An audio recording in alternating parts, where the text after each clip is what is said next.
Mackenzie Scott oo ahayd xaaskii hore ee Jeff Bezos oo mar ahaan ninka ugu taajirsan adduunka ayaa guursatay macallin saynis ka dhigay iskuul ay caruurteeda dhigtaan.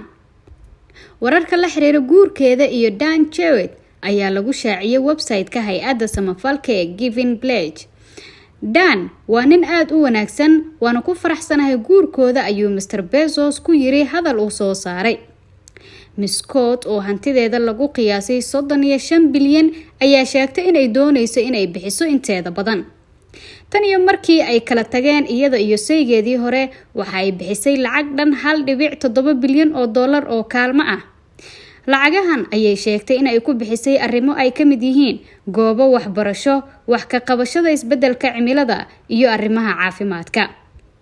Haweeneydan ayaa waxay isguursadeen Bezos ka hor inta aanu aas-aasin Amazon, waxayna mar ka mid ahayd shaqaalaha shirkadda Amazon. Hase yeeshee markii ay kala tageen ayaa waxay heshay 4% hantida shirkadda.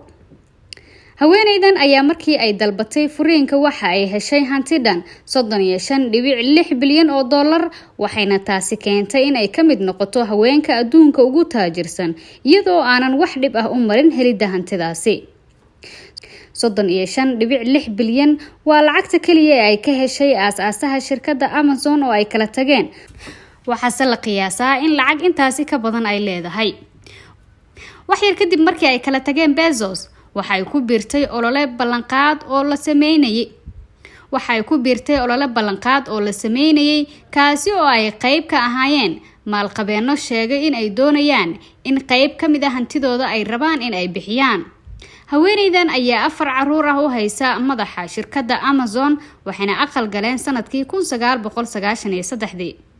Mrs. Scott waxay hadda ku jirtaa kaalinta 22aad ee qofka ugu taajirsan dunida, halka Mr. Bezos uu kaalinta koowaad ku jiro hantidiisa 177 bilyan oo dollar. Website-ka The Giving Pledge waxa loo sameeyay dadka bilyaneerada ah ee ballanqaaday in ay hantidooda qaar ka mid ah ugu deeqayaan hay'adaha samafalka.